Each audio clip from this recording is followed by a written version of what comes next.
കുട്ടികൾക്കും മുതിർന്നവർക്കും രക്തം വെക്കാനും ശരീരം നല്ല പുഷ്ടിപ്പെടാനും സൗന്ദര്യം വർദ്ധിക്കാനും എല്ലാം സഹായിക്കുന്ന ഒരു സാധനമാണ്. കുറച്ച് ഈത്തപ്പഴം നല്ല ചൂടുള്ള വെള്ളത്തിലേക്ക് സോക്ക് ചെയ്ത് വെച്ചതിന് ശേഷം അതിൻ്റെ കുരുവെല്ലാം കളഞ്ഞ് മിക്സിയുടെ ജാറിൽ നല്ല രീതിയിൽ തന്നെ അടിച്ചെടുത്തതിന് ശേഷം ഇതുപോലുള്ള ഒരു അരിപ്പയിൽ കൂടി അരിച്ചെടുക്കുക.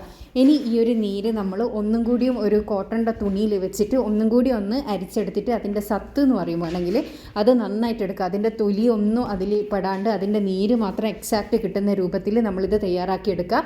ഭയങ്കര ഹെൽത്തി ആയിട്ടുള്ള ഒരു സാധനമാണിത്. നല്ല ശരീരം നന്നാവാൻ വേണ്ടിയിട്ടും രക്തം വെക്കാൻ വേണ്ടിയിട്ടും സൗന്ദര്യം വർദ്ധിക്കാനും എല്ലാം ഇത് സഹായിക്കും. അപ്പോൾ ഈ ഒരു നീര് ഇനി നമ്മളൊരു പാനിലേക്ക് ഒഴിച്ച് കൊടുക്കുക. പാനിലേക്ക് ഒഴിച്ച് കൊടുത്തതിന് ശേഷം ഇത് ജസ്റ്റ് ഒന്ന് കുറുക്കിയെടുക്കുക കേട്ടോ.